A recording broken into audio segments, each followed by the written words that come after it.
لص بلا بصمات.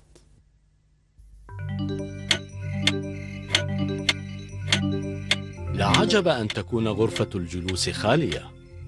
ساعة الجدار تشير إلى 2 بعد منتصف الليل، ولكن ما هذا الصوت الذي أقلق فاطمة في سريرها؟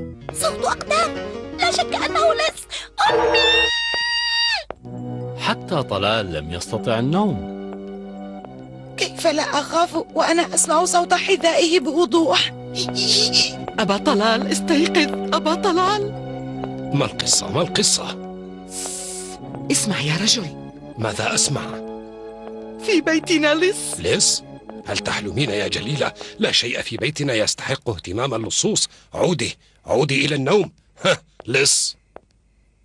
أنصت لصوت خطواته. ما العمل؟ هل نتصل بالشرطة؟ جليلة، من الأفضل أن نتأكد أولا حتى لا يكون بلاغا كاذبا.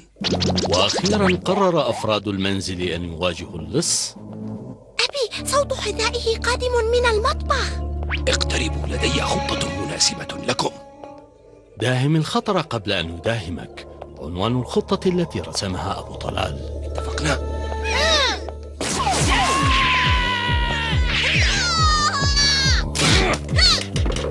عندك.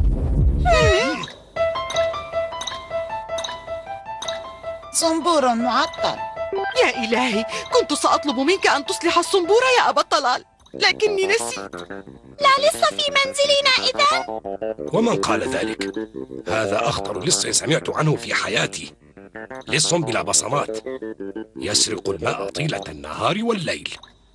هدر الماء سرقة، فأصلح الصنبور المعطل حتى لا يكون لصا، ودمتم سالمين.